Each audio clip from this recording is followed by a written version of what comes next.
looking back at it too, I've realized that the whole thing was a big lesson for my students in itself. The lesson of being like, go after your dreams. I always told my kids, like, go out on a limb. That's where all the fruit is, right? Sometimes you have to take that chance and bet on yourself.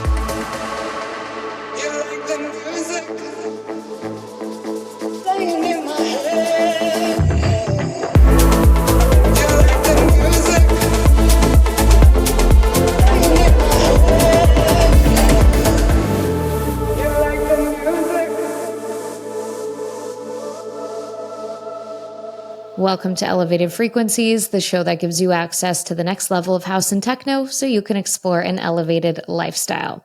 Now, you may recognize today's guest, Jake Shore, from his explosive social media series, House Music You Should Start Your Day With. But what you might not know is that Jake actually started that series back when he was a third grade teacher. What started as this seed of an idea for content turned into this massive success and was actually the launch pad for Jake to leave teaching and go full time with his music career. Today is jam-packed with insights on how you can do the same in your career, so I highly encourage you to listen carefully and take notes. Jake, it's so nice to talk to you finally. I feel like the last time I talked to you was when you were still a teacher, and I'm dying to find out if you still are. I am not a teacher anymore. I've been blessed in the past year and a half. It was about almost, I guess, 2 school years ago that I taught. I was a third grade teacher. So I actually resigned about 2 years ago, and it's for good reasons. I was able to finally just go all in on my music career, and I think it's definitely was the right choice, I could say, looking back now. But yeah, so no longer a teacher, but definitely miss the kiddos, that's for sure. Yeah, well, it sounds like we have a lot of catching up to do because I've just from following you on social media, I've seen your career explode over the past couple years. And I know that that's due to a ton of hard work you've put in. I mean, when it comes to content, first of all, you are just killing the game. Like, you are giving people a masterclass in what they should do with social media if they want to have this explosive career. Well, thank you. Those are some pretty big statements to make. I appreciate that so much. And yeah, it's definitely a lot of hard work. Definitely, I'm trying to manifest it through just being myself, I guess. But yeah, I appreciate those words. Thank you. So it started, I remember back a couple years ago, you were doing these videos with the kids, kind of like showing them different house music tracks. Is that right? Yeah. That's awesome. How did you get the idea for that? Because they were a huge hit. Like, you were showing up on my TikTok FYP, like, just like crazy all the time. Yeah, I mean, I think it started from originally, I think I saw TikTok as like this landscape that was kind of new. We're talking 2 years ago now. So I think everybody's well aware of the power of it now. But then it was still fairly new, especially in the music game. And I knew that, it was something that had the potential to skyrocket somebody as far as getting their music out to the world and whatnot. So I knew that it was something that I needed to get accustomed to. I also knew that it was very different from what we were used to, like on Instagram and the other social media outlets that we had grown up with, in the sense that I felt like it really rewarded like your authentic everyday life and wasn't so focused on overproduction. So for somebody like me, that was perfect. There was music to my ears, no pun intended. But I remember myself when I first kind of started messing around with TikTok, I was doing the typical, stream my new song and here's the link in the bio and, kind of falling in line with how everybody else was using it at that point. But I stopped and I asked myself, like, okay, what's something that I'm doing every single day that might be able to provide some value to the person on the other side of the screen while also subtly getting my music out to the world, not making it seem so promo-y or sell-y, I like to say. And that came down to literally just what I mean by value for the other person on the end of the screen is like, does it entertain the person that's watching it? Does it inform the person that's watching it or educate them? Or does it inspire them? And if it could be all three of those things, even better. And I landed on the fact that every day I drove to school, to my job, and I was blasting house music to kind of just get my day started, right? And so that led to me kind of pulling up to my school about 30, 40 minutes earlier than I had to. I started filming myself kind of dancing, lip syncing to that inside the car, which I'm sure millions of people do, to whatever music they're listening to. So the connectability piece was there. But on top of it, I kind of streamlined it all back to that value piece. So in my eyes, I was educating people. Here's a song that you should be listening to, especially if you're into house music. And I guess the entertaining part was me lip syncing and dancing to it. And then, that kind of segued into starting my students' days with that, because I was starting to see like people respond to it in a very positive way. And me just being a teacher at the time, again, going back to that, like, what's something I'm authentically doing every day? Well, I'm teaching students every day. So mixing both of those, showing the kids house music when they started their day, that just kind of took off. I mean, you could hear their reactions, and Adorable. I think, it just kind of like took off. I think it was something that people don't really equate when they think of a teacher, right? Right. Especially us growing up. I think we all have that one teacher that maybe, did something for us as far as like just impacted our lives. And it's because they did something outside the norm. And I think that was, for me, showing house music to a bunch of third graders. It kind of like hit, right? And I think it was something that people latched onto. It's just like something positive. So. And you said the three keywords: inform, entertain, inspire. I mean, that's classic marketing advice. And I love what you did when you said you were trying to figure out how you could make content just out of your everyday life, because I think so many people get into this mindset, I have to come up with something so new, so innovative, so out of pocket, and then they burn themselves out so quickly that they just give up on it. And here you were saying, I'm just going to make a movie out of what I'm already doing. And it's a lot easier to manage, your everyday life 100%. plus like the content game when you're doing that. And I'm sure that really contributed to you being able to kind of transition out of, one chapter of your career and your business into this next one. So what was like the moment for you when you realized, hey, I can go full time with my music. I can do this. This is where the story gets kind of, I guess it's almost the universe was working in mysterious ways, because I had actually put in my year's leave of absence February of 2021, I think.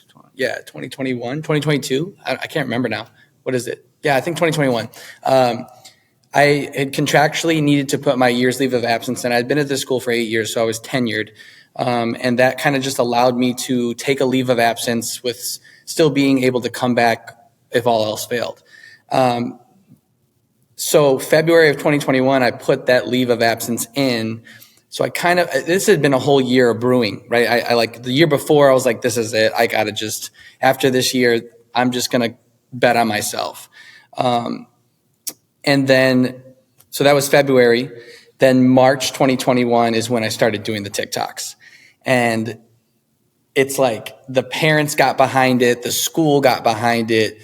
People just all over TikTok got behind it. And it kind of just was like the best way I could ever imagine leaving my career on such a high note. It almost, like I said, felt like the universe was working, saying like, not only did you pick the right time to do this, but we're going to usher you out with it as well. So I guess to answer your question, there was no like one thing, I guess, but all those things happening with the TikTok and like getting that notoriety on my way out it definitely confirmed my decision. I think the decision was it took me 8 years to kind of come to that realization that if I don't go do this now, I may never be able to do it. And I guess looking back at it too, I've realized that the whole thing was a big lesson for my students in itself.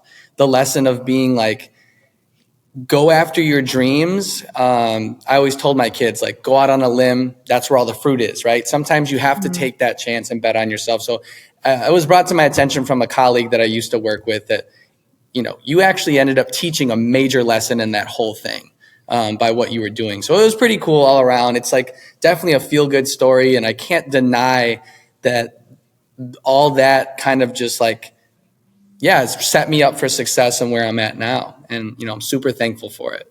I love that the parents and the administration was supportive. That had to Me too. make you like, yeah, right. Cause that's kind of a gamble, right? When you're leaving Yes, any sort of job, especially if you've been there for a long time. So that's a really beautiful thing that they just all believed in you and wanted to see you successful. Cause that just makes it a little bit easier, to transition to the next step. for And sure. I love what you said about teaching kids a lesson. I think a lot of people, and I have a similar story to yours of leaving, quitting a full time job, like without actually anything lined up, knowing that I wanted to start my own business. And I was listening to like my intuition, like it was gnawing at me, right? Like, you have to do this now. You have to do this now. And you did the same thing. And I think a lot of people are too afraid and they ignore those signs.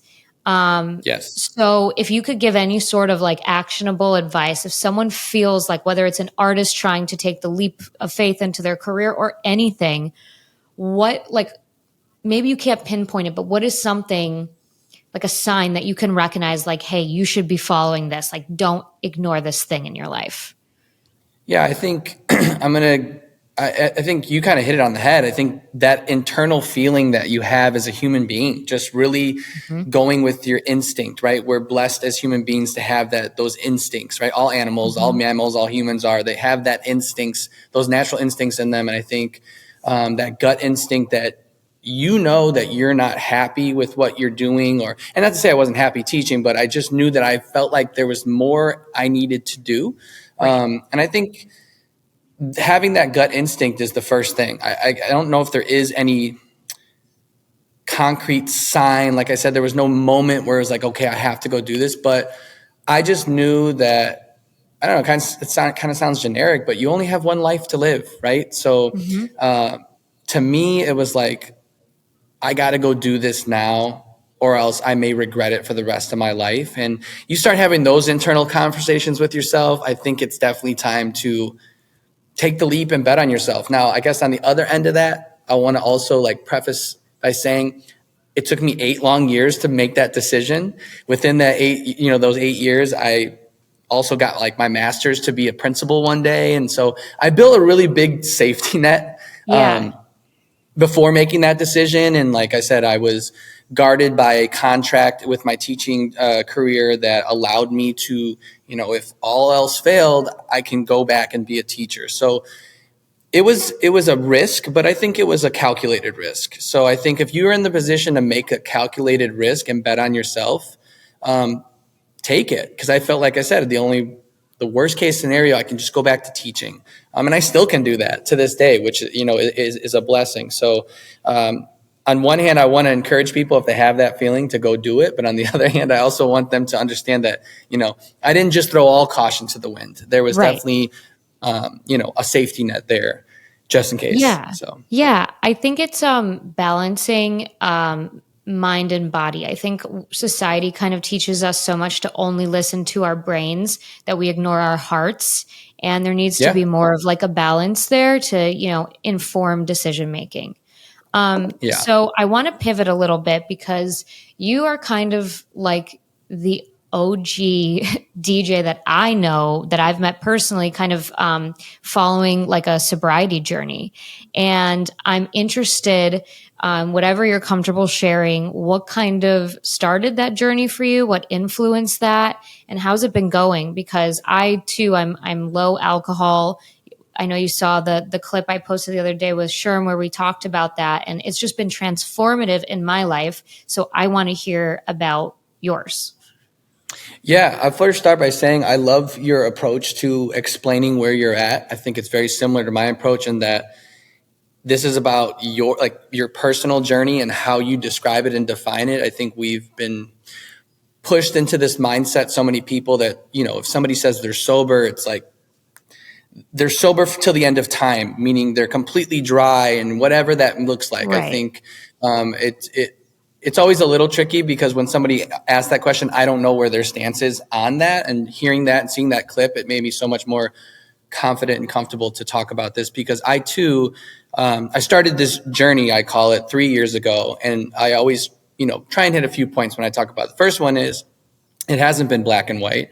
I've struggled with it over the past 3 years still. And there's been moments where I fell back into drinking. And even though they've been short blips, over the past 3 years, and it seems to always be around that summertime, around my birthday, when it comes back around a little bit. But within each time, I've learned so much about myself and been even more confirmed why this isn't really the life for me. So I don't really look at it as like a black and white thing. Are you sober? Are you not? I look at it as like, in the grand scheme of things, I'm beating it and I'm winning. So, right now and for the past 4 months, 5 months now, I've been completely clean from alcohol.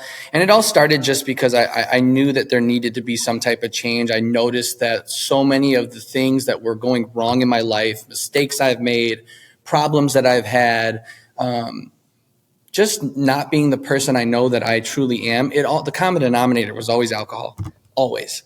I think it just came a point in my life where, as any person with common sense, if there's one thing that continues to mess up your life, you got to eliminate it. And the tricky part is, if alcohol is that thing, it's so hard because it is literally woven into so many different aspects Right. of everybody's life in every single day, and in so many situations. So it's a big task, but yeah, that was like the initial thing for me. I wasn't myself. I think the other thing was the driving factor that I knew I wanted to do more with my music career. And I wanted to get out of the Chicago cycle of club shows and just the industry is what, we call it. And I knew that in order to do that, I was going to have to learn how to make my own music. And that in itself is like a whole language acquisition, right? And so Mhm. going out every weekend and wasting so much time, honestly, in the cycle of drinking, then being hungover, and as you know, the hangovers are terrible. It just didn't make sense to me anymore. So I think it was a little bit of both, right? It was a reflection of myself and who I was drinking and who I was not drinking. And then it was also the driving force of, I knew I wanted to obtain more with my artist career.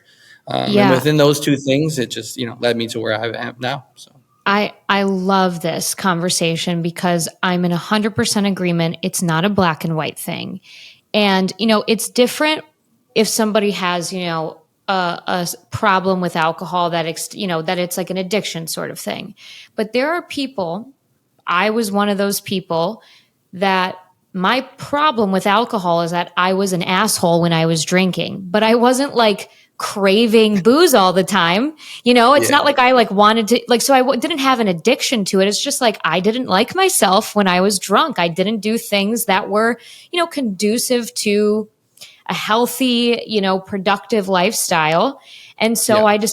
I decided to cut back. And then similar reasons to you, starting my own business, I was like, I cannot risk losing a day to a hangover. And so that's same reasons. That's what prompted it. And yeah, it doesn't have to be black and white. Like, complete abstinence doesn't work for everybody. And it shouldn't be the only recommended solution. But I think that now people are starting to wisen up to the fact that this is a real movement. I mean, they just launched a mocktail menu in Spy Bar. Like, That's that's cool. cool, right? Like, it's like Yeah. finally people are getting with the program because I think just more and more people are starting to go down this path to just reducing their consumption. And not to mention, like, the health benefits, the weight that I lost so much weight from just going down to like 2 drinks a month. That was crazy. I didn't have to do anything else. Yeah, I think the benefits, I mean, far outweigh the cons, and there really aren't any cons. I mean, people may say, "Well, you're not going to have a good of time, or you're not going to," but it's like, I mean, me personally, I'm so comfortable in who I am. I realized I Right. never needed it to have a good time. I do understand for some people it does act as a social lubricant, and that's fine. Right. And again, like if you're a person who needs that, but can also function and control, who you are within it, great. Again, like, and that's another point I like to make. I don't judge anybody who drinks at all. I mean, again, this is a me thing. It's not about you. I'm not out here trying to tell people to stop drinking alcohol, but I do appreciate having conversations like this for anybody who is curious or wants to listen or just wants to hear, my experience with it. And you're right. I mean, I can't say it enough. Me sober and away from alcohol, I am a machine. Everything you see, the output, the content, the music, I'm able to do it because I'm on such a momentum ride. There's really no, unless I'm like sick.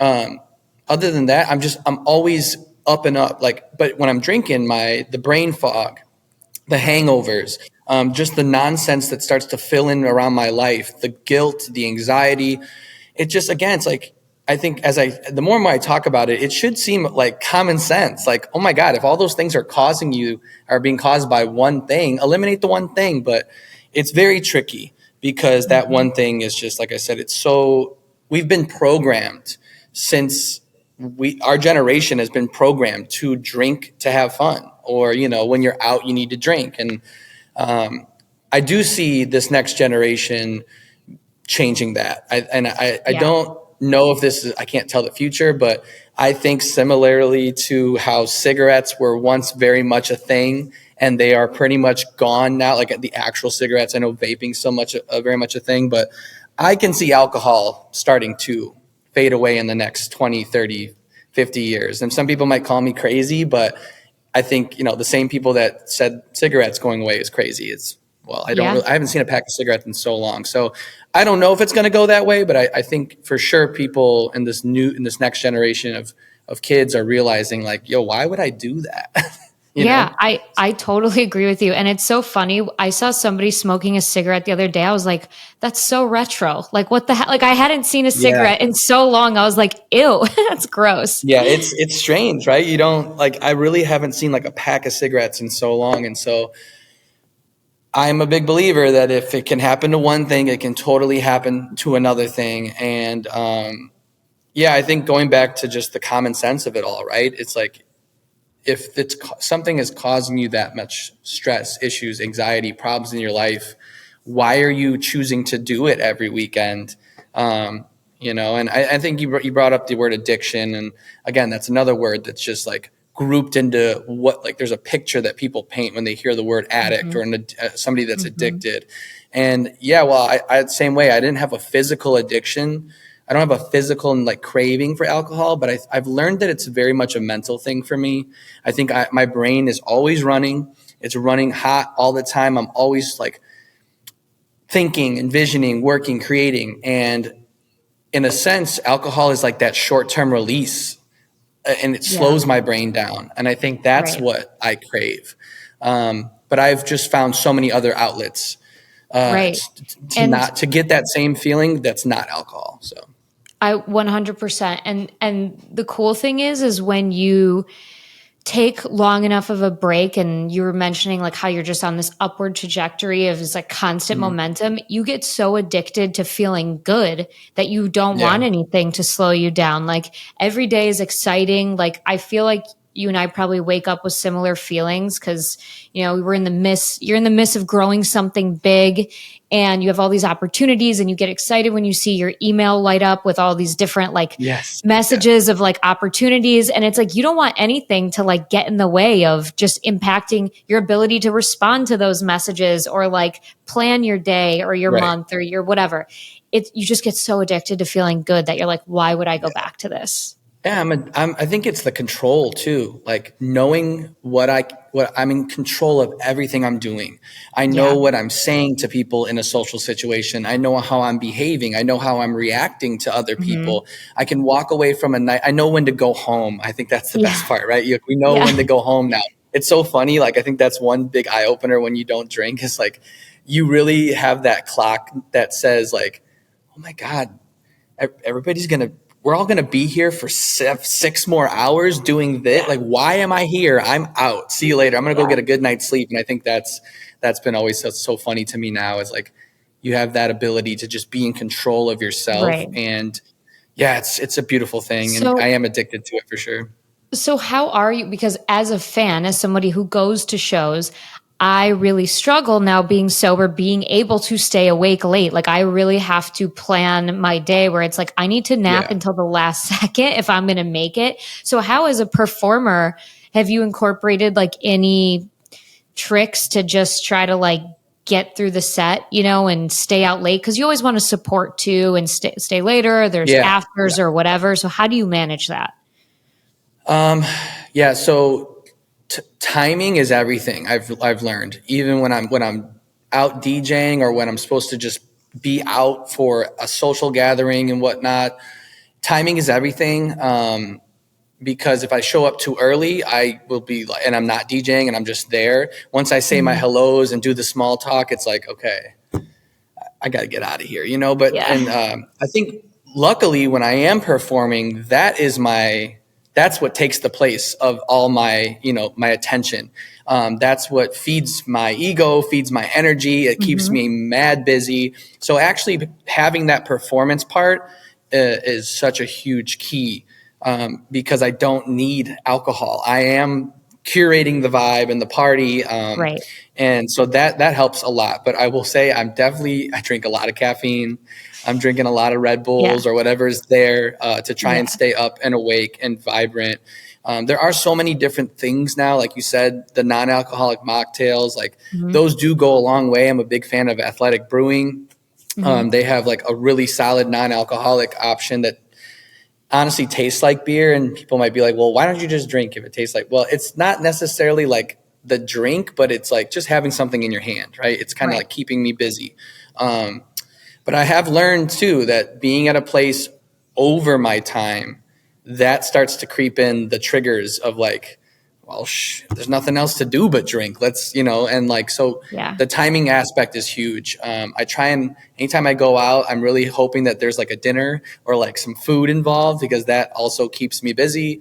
Um, but yeah, it definitely, I've gotten accustomed to it now, but it does take some planning, especially being on the road. That's been new for me. Is this past 3 months I've been on the road more than ever. My first tour, and I have to fill in my time and do routine stuff, working Mhm. out, sleeping, eating, working on music, because it's really easy to fall into drinking on the road because you're in a new place. You get that adrenaline that everybody gets when they're traveling, and it's tricky. Yeah. Well, I think that's a really good point you just made. Like, kind of doing a little bit of planning, preparing, figuring out your schedule and what's going to be there, so you're not like sitting idle, because like the Yes, idleness is what can lead to the drinking. So, like 100%. for people who are new to touring, like you just said, like maybe like looking up like cool stuff to do in the area, like touristy stuff, Yeah.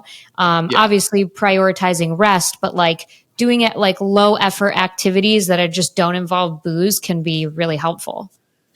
Yeah, it's a must. And like that's why I say it's a journey, because it's new. There's new things, and there's new kind of like environments you get put in, or new schedules you get put on, and it's that's for anybody, not just a touring artist. Things always will change, and you gotta kind of, I think planning ahead is the best way, and like planning out your time is the best way to kind of just keep you dialed in into what you're trying to accomplish. Yeah, that's great advice. I'm always looking for new tips for people, and it's having these conversations that kind of like shake out, and it gives me another idea too, to be able to incorporate it in my life. So I appreciate Yeah, it's that. so important. I've learned that too. Like, really, just what we're doing right now, you really don't know who's going to watch this and how it's going to help people. And it's always so Right. funny when you when you talk to somebody or you bring up the fact that you don't drink. Have you noticed people kind of like start to use you as a mirror, and they start like asking you questions, and like they start like wondering how this is, and really what they want to know for themselves. So I think the most important thing is what we're doing right now is talking about it. In an open way, and just about our own experiences, not necessarily like we're not promoting not drinking. We're just talking about our experiences, because that's what's been missing, I think, for so long in so many different areas of mental health, addiction, et cetera, is the dialogue. And this is important. And, it always comes up on every podcast, and I don't try and make it the forefront of my brand by any means, but I think it's important to talk about, because again, it goes back to that authenticity. It is part of my life. So Yeah. can't deny I it. I love that. And one thing that's very evident about you, I mean, you have you have your master's degree, you were a teacher, like you're obviously a very intelligent guy, and you have Thank you. this I presence try. about you. Yes, you have this presence about you that comes off, in everything that you post. You've just always been incredibly professional. And I think that that comes just naturally given your background. But I know one thing that a lot of artists struggle with and look for advice on is kind of how to present themselves professionally, confidently, and create a brand, instead of just being, well, I just make music. Like they need guidance on how to have a presence. So what would you say to somebody getting started? Like what are some easy things they can do to really start making themselves like a well-rounded artist? I think, I'm going to start by admitting that I struggled with like what my brand is and what like really putting the pieces all together until really just this like past year.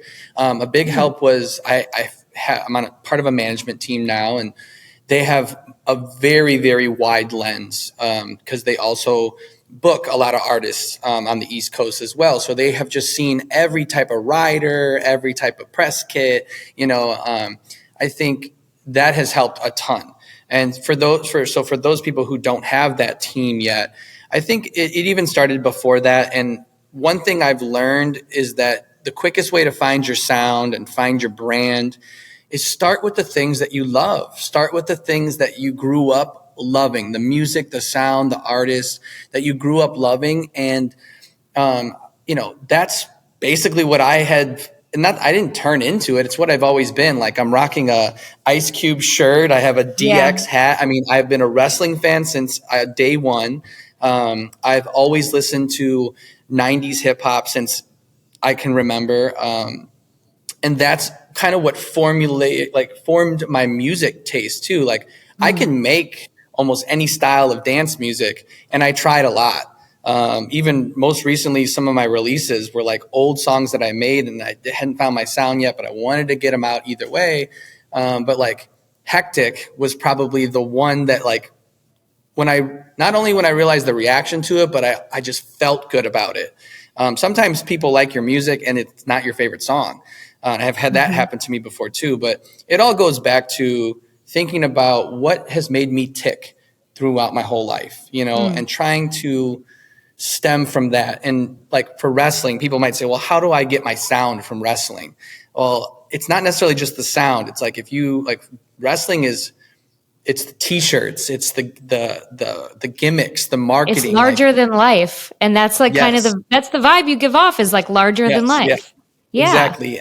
And so I've pieced, because I think that's the other thing. Like you mentioned it earlier about like content, like artists don't know where to start or what to post, and nobody is reinventing the wheel realistically. Like, everything is kind of piecemealed from other things. It's always been that way. Some of it is very explicit. Some of it's a little bit more subtle, and that's the essence of house music as well. It's always been sample based, derived from other styles of music. And I look at it the same way too when it comes to like my brand. And I know I feel so good about my brand right now. Kind of this ode to the 90s, got a little bit of edgy hypeness to it, a little bit of Fresh Prince, but I watched Fresh Prince of Bel-Air my whole life. You know what I Yeah. mean? I went to summers and summers of watching it on Nick at Night, and like, it just all goes back to things that I've done my whole entire life. And I think to anybody out there, artist wise, that's like trying to figure that out, like really take a second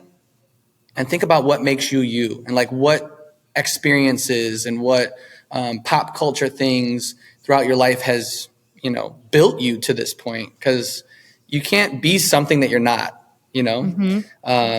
So again, another long-winded answer. I'm good at those. But yeah, No, I guess that's kind of like what my thing was, is like I never really had a book to tell me how to find your brand, but it feels right knowing that it's all stuff that I grew up with, you know? I think that is such great advice. And it's a really cool feeling. I'm sure this has happened to you where someone will send you something like could be art, could be a piece of clothing. And they're like, oh, this reminded me of you. Cause that's when you know you're Yes. like, my branding's on point because people are thinking of Yes. things and sending them to me.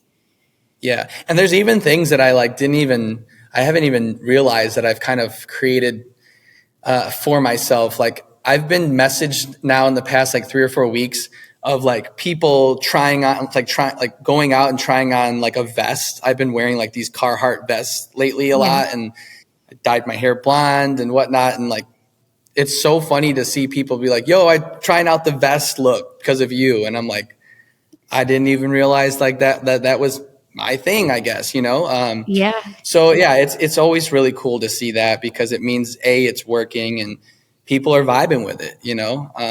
So Yeah. who knows? Maybe I'll have one of those Halloween costume things next year that Yeah. people Right.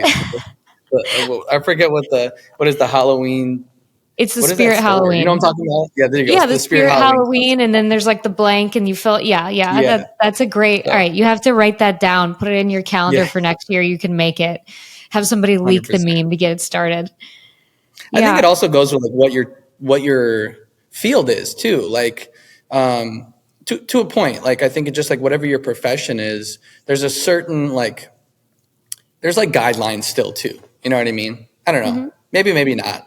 So I'm like thinking of like a podcast journalist. Like I was gonna say you may have to like kind of stay in a certain lane, but you really don't. Like you can wear whatever you want to wear. You know what I mean? I think that's the beauty of it right now in our culture is like there really isn't like that suit and tie mentality to certain professions anymore, which is kind of a beautiful thing. So Yeah, it really is. I mean, like I was shooting before we had our shoot today. I was shooting a video for a client, and I was like, just so you know, I have like tattoos all over my arms. You want long sleeves or short sleeves? They're like, oh, that's fine, short sleeves. And it was like a professional company. I'm like, all right, dope. Like, I feel like self cool. expression is being more widely accepted now. So that kind of breaks down the barriers of, you can truly step into your authentic self. And when it comes to DJing and creative entrepreneurship, like the more you look, the better. Like nobody wants, Yes, carbon 100%. copies. Yeah, I was invited to like a black and white cocktail like attire event last week in Chicago, and I showed up in black, all black, but it definitely wasn't like I just couldn't do it. Like I couldn't walk in there not like wearing. I ended up coming in like an all F1 Formula like racing jacket vibe, and I told the dude that invited me, I was like, "Is this okay?" And he's like, "Dude, I wouldn't expect anything less from you. Like, you know, Yeah. I can't be anything but myself." So That's the best way to be. So tell me, before we wrap up, what do you have going on the rest of December and anything exciting for the new year? yeah, December's really exciting. I'm kicking off. I think I have like 3 or 4 more shows before the end of the year. Tomorrow I'm in Madison, so I'm coming back out to the Midwest. I'm playing with Valentino Khan, which is also a Oh, big cool. WWE fan. So I'm excited to see and meet him. Playing at Liquid in Madison, and then the following day, so this Saturday, December 2nd, I'll be flying all the way out to the West Coast and San Francisco, doing a little West Coast run. I'll be in LA all next week. I'm really excited about that because I have a bunch of sessions and meetings with some pretty cool groups and outfits that labels, agencies, etc. So it's going to be a really fun week out there. And then I kind of wrap up that week in San Diego. I'm playing at Bloom. Awesome. And then I come back to Boston December 28th to play with Clooney at the Grand. So those are my last like few shows of Great. the year. I'm super excited about them, and there's just so much in store for 2024. I'm starting to get a couple dates now already locked in. I'm going to do a couple shows with Nico and Sway on their tour. So I'm super excited for what's to come. I feel like the bubble is getting bigger and bigger, and I'm just enjoying the build right now. I'm not worried about when, I'm not worried about how. I just am enjoying this ride and everybody that's along with it, you know? I love it. Gratitude is like the most simple but effective ingredient to success. So Yeah, That's fantastic. Well, I'm this has learning been, that. you're doing a great job at it. It comes through in your content too. Like I can see that you're very grateful for everything that's happened, and I'm excited to see where you go next. I appreciate that so much. And thank you so much for having me on. And I think this is such an important piece of our industry, is just like breaking away from, the musics necessarily, and just talking, and just being Yeah. open and honest about what we go through as humans and as people in this industry. I think it's really important. So kudos to you. And yeah, thanks for Thank having me you. on.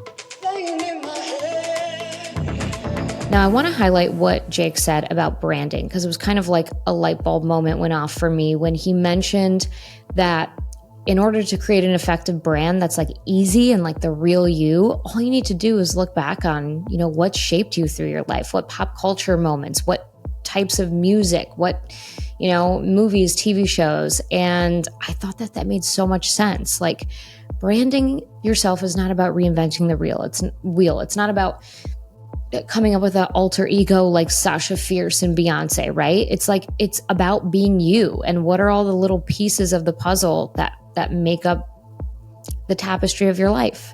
For me, I am an elder emo, right? Like I was an emo growing up. I love black. I wear a lot of black. Love the Addams Family. And what I love is when somebody will send me something and they'll be like, oh my God, Olivia, this reminded me of you. And that means I'm doing a good job with my branding. Like my branding's strong. It's the reason why my background is the way it is.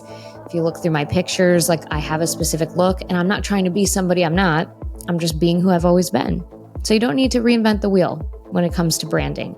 It's actually much easier than that. Well, if you liked today's episode, the best way to support the show is, of course, share with your friends, tell them all about it.